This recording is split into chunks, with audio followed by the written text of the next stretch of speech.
What's up? So in honor of the new 3-minute limit for YouTube Shorts, I'm going to go over the 3 solutions to the simple harmonic oscillator in one dimension. So we have a mass, we pull it over here, there's a force pulling back to equilibrium position in one dimension. We can write fx equals max, or x double dot is second derivative with respect to time, negative k over mx. Now, the most common solution here is this one. We can say that, because we're thinking about what do we take the derivative of twice and get the same thing back. That's what that says. Okay. So the best one is the most common, a cosine omega t plus b sine omega t. Take the derivative of that twice, you get the same thing back with a negative sign, and only if omega is square root of k over m.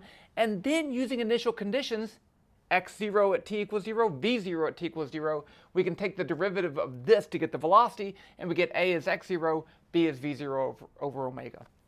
Next one, x equals a cosine omega t plus phi. So you can just use one trig function with a phase shift, and if you do this, a looks like that. Okay, it looks a little bit more complicated, and phi looks like this. Oh, I missed a parenthesis right there. Wow. Okay, fixed it.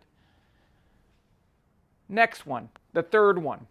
You can use complex numbers, and this is where that imaginary number I comes into play. We can write x is c1, some constant e to the I omega t, plus c2 e to the negative I omega t. We take the derivative twice, you get the same thing back with the negative sign, which is what we want.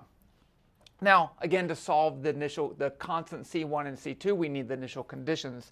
So c1 is x0 over 2 minus I v0 over 2 omega, and c2 is x0 over 2 plus I v0 over 2 omega.